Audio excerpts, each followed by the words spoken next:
Hello नमस्कार, welcome to Gargi News India. मैं आस्था शर्मा। तो आइए जानते हैं आज की बड़ी और खास खबरों के बारे में।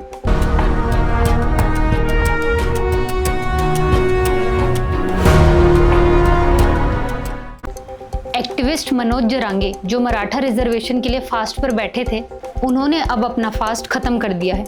मुंबई के आजाद मैदान में उन्होंने फास्टिंग तोड़ा जब senior BJP minister Radha Krishnan Vikhe Patil, जो मराठा रिजर्वेशन पर कैबिनेट सब कमेटी के हेड हैं, उन्होंने उनको एक गिलास फ्रूट जूस पिलाया। जरांगे ने ये एक्सेप्ट कर लिया। इस डेवलपमेंट पर महाराष्ट्र के डिप्टी सीएम देवेंद्र फडणवीस का पहला रिएक्शन आया। उन्होंने कहा, मेरा ऑब्जेक्टिव सिर्फ एक था कि जरांगे जी की जान बचे। उनकी हेल्थ बहुत ज़्यादा खराब हो गई थी, इसलिए उन्होंने फास्ट तोड़ा। ये सबके लिए अच्छी बात है।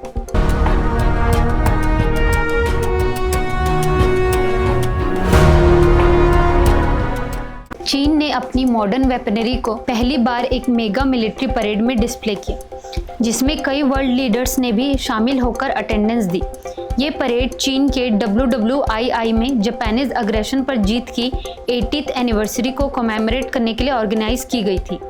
इस परेड में हजारों ट्रूप्स ने हिस्सा लिया और चीन ने अपनी मिलिट्री स्ट्रेंथ और लेटेस्ट डिफेंस टेक्नोलॉजी को शोकेस किया। इस इवेंट का मकसद सिर्फ एक हिस्टोरिकल विक्ट्री को याद करना ही नहीं था, बल्कि दुनिया को अपनी मिलिट्री पावर और एडवांसमेंट दिखाना भी था।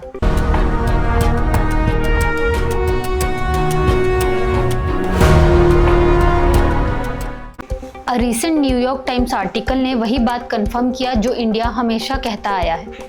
यूएस का इंडिया पाकिस्तान सीज फायर में कोई रोल नहीं था, लेकिन डोनाल्ड ट्रंप गुस्से में आ गए क्योंकि प्राइम मिनिस्टर नरेंद्र मोदी ने उनके उस झूठे क्लेम को सपोर्ट नहीं किया, जिसमें ट्रंप ने बोला था कि मोदी ने उनसे कश्मीर इशू पर मीडिएशन की रिक्वेस्ट की थी।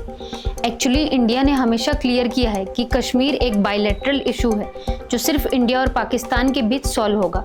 किसी थर्ड पार्टी मीडिएशन की जरूरत नहीं है।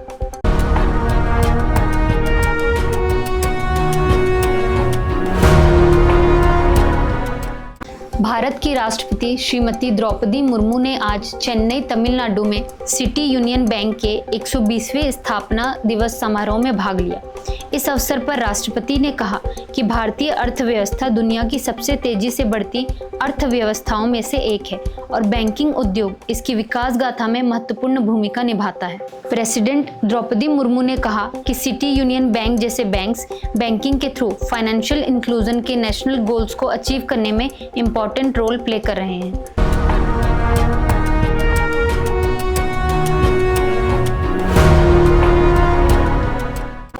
प्रधानमंत्री नरेंद्र मोदी आज वीडियो कॉन्फ्रेंसिंग के जरिए बिहार राज्य जीविका निधि साख सहकारी संघ लिमिटेड का शुभारंभ करेंगे।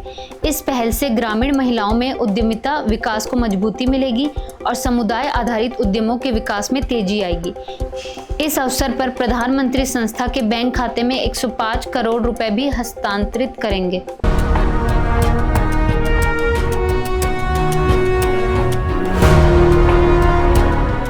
Union minister of textiles Giriraj Singh ने कपास किसान ऐप लॉन्च किया। श्री गिरिराज सिंह ने कहा कि नई डिजिटल पहल डिजिटल इंडिया अभियान आगे बढ़ाएगी।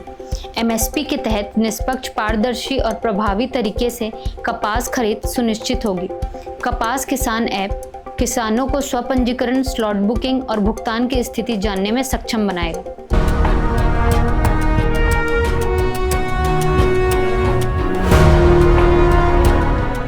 तेलंगाना सरकार ने हाल ही में हुई बारिश में जान गंवाने वाले लोगों के परिवारों को 5 लाख रुपए की अनुग्रह राशि देने तथा अपने मवेशी खोने वाले किसानों को मुआवजा देने का निर्णय लिया है।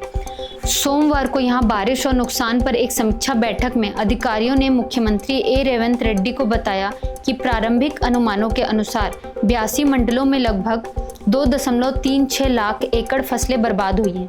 मुख्यमंत्री चाहते हैं कि कृषि विभाग नुकसान पर एक विस्तृत रिपोर्ट प्रस्तुत करे ताकि उसे केंद्र सरकार को सौंपा जा सके।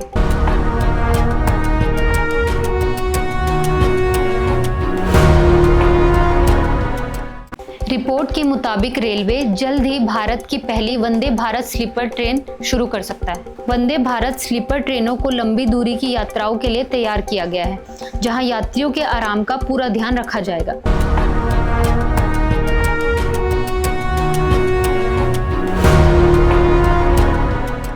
Investor education and protection fund authority ने हैदराबाद में अपना फ्लैगशिप प्रोग्राम निवेशक दीदी फेज 2 लॉन्च किया। ये women led financial literacy initiative है जिसमें रूरल एरियाज की विमेन अपने पीयर्स को डिजिटल बैंकिंग और इन्वेस्टमेंट के बारे में एजुकेट करेंगी।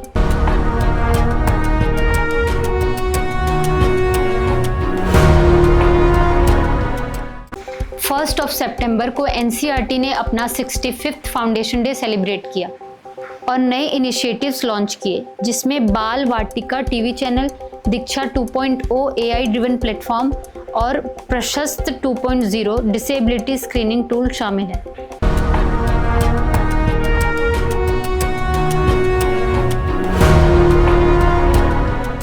तमिलनाडु के मुख्यमंत्री एमके स्टालिन ने जर्मनी दौरे के दौरान राज्य को भारत का जर्मनी बताया और कहा कि तमिलनाडु लगातार निवेशकों की पसंद बन रहा है। उन्होंने कहा कि तमिलनाडु भारत की दूसरी सबसे बड़ी इकोनॉमी है और ये इकलौता राज्य है जिसने डबल डिजिट ग्रोथ हासिल की है। सीएम स्टालिन ने कहा कि तमिलनाडु में 48% अर्बनाइजेशन है और यहाँ साइकिल से लेके बैटल टैंक तक का मैन्युफैक्चरिंग होता है। तमिलनाडु सीएम एमके स्टालिन के जर्मनी दौरे के दौरान स्टेट गवर्नमेंट ने मल्टीपल एमओयू साइन किए।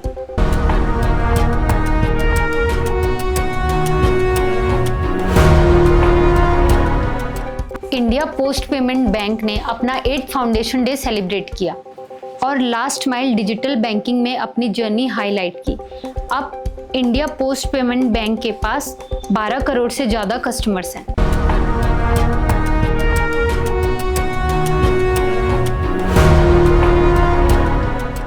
Agricultural and processed food products export development authority यानी APEDA ने एक नया इनिशिएटिव लॉन्च किया है जिसका नाम है भारती। इसका एम है कि इंडिया के एग्री फूड एक्सपोर्ट्स को और ज़्यादा बूस्ट किया जा सके। इस लॉन्च मीटिंग को union commerce minister Piyush Goyal, union food processing minister Chirag Paswan और UAE के minister of foreign trade doctor Thani bin Ahmad अल ज़ियूदी ने चेयर किया।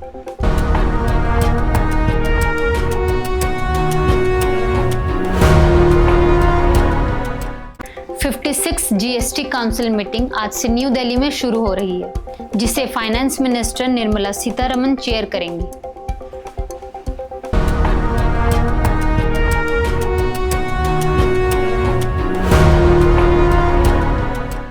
₹2000 का नोट अब इतिहास बनने की कगार पर है, लेकिन यह पूरी तरह खत्म नहीं हुआ है।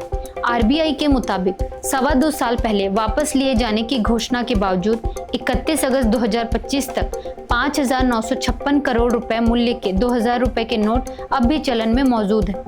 RBI के अनुसार जब 19 मई 2023 को इन नोटों को वापस लेने की घोषणा की गई थी तब यह राशि 3.5 लाख करोड़ रुपए थी, यानी अब तक करीब 98.33% नोट वापस जमा हो चुके हैं, लेकिन बाकी रकम लोगों के पास या कहीं दबे छुपे अभी भी मौजूद है।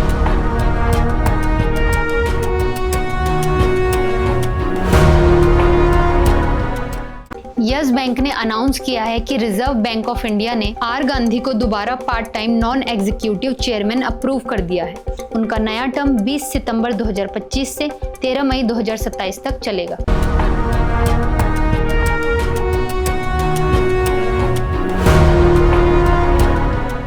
इंडिया का current account Q1 financial year 2026 में 0.2% ऑफ GDP डेफिसिट में चला गया है, जबकि Q4 फाइनेंशियल ईयर 2025 में 1.3% सरप्लस था।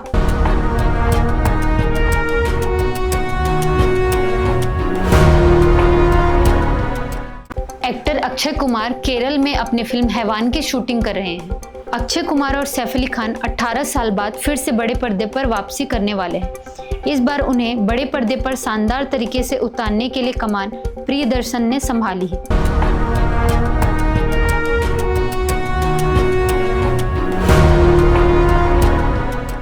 कन्नड़ एक्ट्रेस रान्या राव पर 102 करोड़ का पेनाल्टी इम्पोज किया गया है। रान्या को बेंगलुरु एयरपोर्ट पर 14 किलो सोना लाते समय पकड़ा गया था।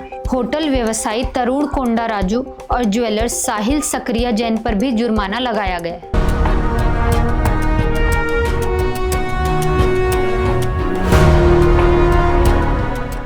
ICC ने अनाउंस किया है कि विमेंस वर्ल्ड कप 2025 के विनर्स को $4.48 मिलियन यानी 39.55 करोड़ प्राइज मिलेगा। ये अब तक का सबसे बड़ा प्राइज पुल है जो मेंस वर्ल्ड कप से भी ज़्यादा है। टूर्नामेंट 30 सितंबर से इंडिया और श्रीलंका को होस्ट करेंगे।